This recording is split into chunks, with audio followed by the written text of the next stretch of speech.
tem um paciente com uma doença irreversível, quando você tem um paciente que tem uma doença progressiva e ameaçadora da vida, você muitas vezes tem que optar entre fazer um tratamento só apenas da doença ou a doença e o paciente, né? A partir do momento que você vai cuidar do paciente, não tanto da doença, a gente chama isso de cuidado paliativo.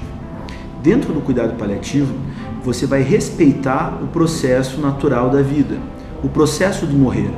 Então, a ortotanásia nada mais é do que você respeitar o tempo do corpo da pessoa até ele vir a falecer, enquanto isso fazendo todo o cuidado para que esse paciente tenha um final de vida digno, com qualidade de vida e sem sofrimento nenhum. Uma vez que ele falou que queria morrer igual um passarinho, não queria dar trabalho para os filhos, para ninguém. A escolha de cuidar dele foi de quem? Da família, ou ele que quis ficar em casa, ou o médico achou que era melhor ele vir para casa? Não podia ficar no hospital o tempo todo, né? Que é perigoso infecção hospitalar e na casa tem mais espaço. Na casa tem o banheiro maior para dar banho, as condições é melhor. No hospital não, no hospital ficava sempre naquele quarto fechado, às vezes dividia quarto com outro paciente. E sempre tinha que ficar alguém lá acompanhando, era complicado. Eutanásia é quando você vai fazer com que esse paciente venha a falecer antes daquele momento natural. Isso é proibido por lei. Isso é considerado no nosso país um crime, um homicídio. Por mais que você tenha pena do paciente, por mais que você esteja vendo ele sofrer, você tem que tentar fazer a ortotanásia. Não existe uma regulamentação precisa disso no direito brasileiro. O que a gente tem são argumentos que levam à autorização dessa prática e argumentos que levam à não autorização dela. De um lado, o direito penal vai tratar dessa matéria como se fosse instigação ao suicídio. O Código Penal ele não fala sobre eutanásia de maneira expressa, mas o fato de um médico, de maneira, assim, aspas, artificial, antecipar a vida de alguém, por mais que haja um motivo fundado para que ele queira, o paciente, isso, é considerado pelo direito penal como instigação ao suicídio. O médico responderia criminalmente. Só que, de outro lado, a gente tem também aspectos como dignidade da pessoa humana, né, que levariam aí sim a possibilidade de o paciente optar. Se está esclarecido das consequências de um tratamento e não quer passar por aquilo, ele poderia, dentro desse ponto de vista, optar por fazê-lo. Quem cuida mais dele é eu e a minha mãe e meu irmão só. E quantos irmãos você tem?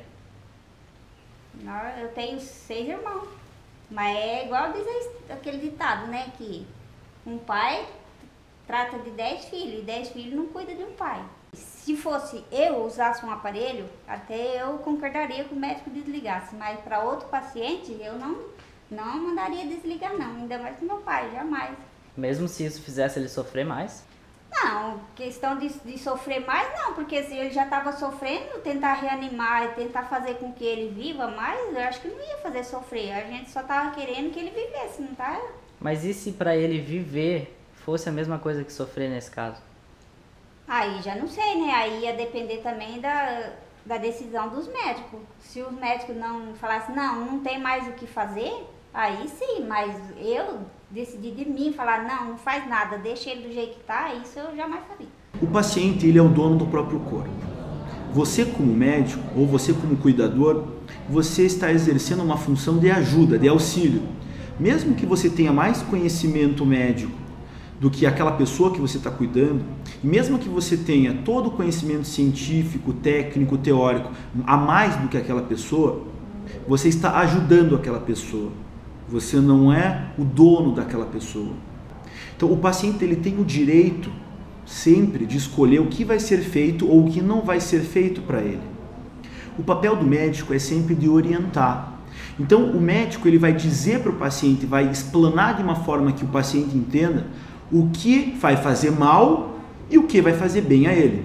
Se mesmo com ciência o paciente ou o familiar entende que aquilo faz mal e mesmo assim ele queira, ele pode optar por aquele ato ou por aquela decisão. Isso se chama autonomia. Mas dentro da autonomia existe um porém. E aí vai de encontro com aquilo que a gente comentou relacionado às próprias leis nossas. Você pode fazer qualquer coisa que o paciente te peça, mesmo que possa ser discordante daquilo que você acredita que é o melhor para ele.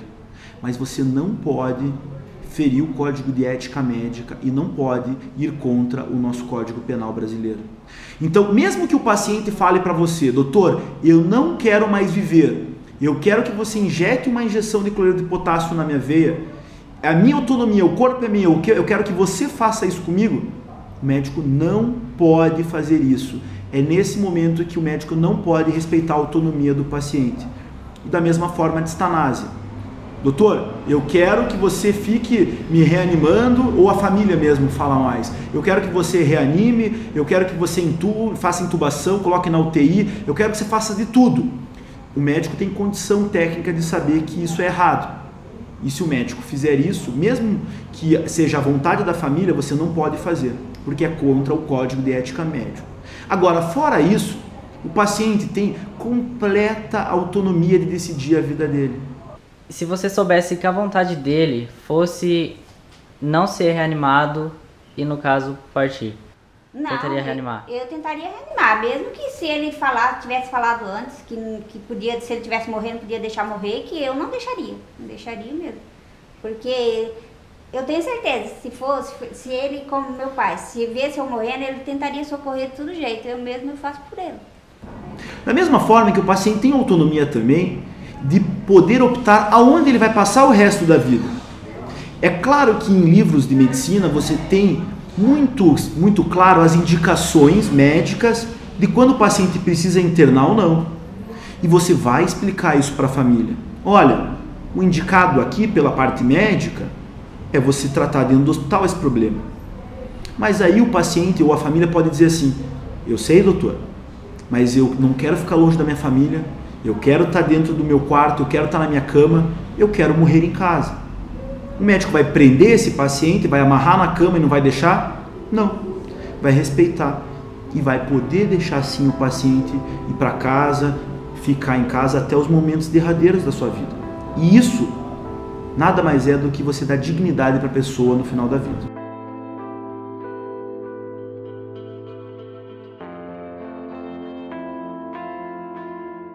Se fosse eu que tivesse quase, eu deixaria, não, pode deixar morrer que eu sei que eu não vou viver mais. Mas e no caso dele que ele não consegue falar?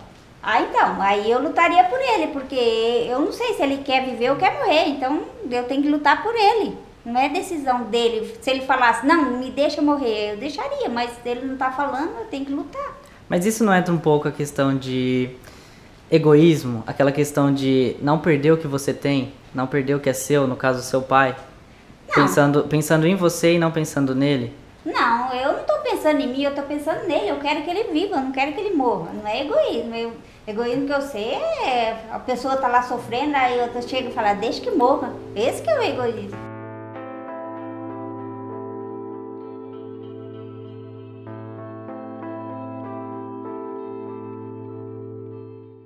A maior dificuldade das pessoas e dos médicos é o entendimento do que é distanásia. A distanásia é você prolongar a vida dessa pessoa de forma artificial, fazendo com que o paciente não viva mais tempo, e sim sobreviva com, vamos dizer assim, um artifício tecnológico, por exemplo. Então é um paciente que não teria mais como sobreviver, não teria mais como viver, né, porque a doença consumiu todo o corpo dele, e você coloca o paciente dentro de uma UTI, coloca ele com ajuda para respirar, com a ajuda de aparelho, e esse paciente, em vez de naturalmente morrer uma semana, acabar o sofrimento dele e da família, porque o corpo dele aguenta isso naturalmente, você prolonga isso por 2, 3 semanas. E isso faz com que o paciente sofra por mais tempo e a família sofra por mais tempo também. E isso também é crime no Brasil. Isso é contra o Código de Ética Médico. É vedado ao médico tanto fazer a eutanásia quanto a distanásia. Inclusive, a pessoa que comete a distanásia, ela pode ser incluída no Código Penal por uma pena de tortura. Você está torturando a pessoa, você não está deixando a pessoa morrer de forma natural e está fazendo com que ela fique aqui de forma artificial por mais tempo do que aquilo que o próprio corpo dela aguente. processo de morrer, ele é tão natural quanto o de crescer, o de nascer, o de evoluir. A única diferença é que a gente não sabe para onde a gente vai.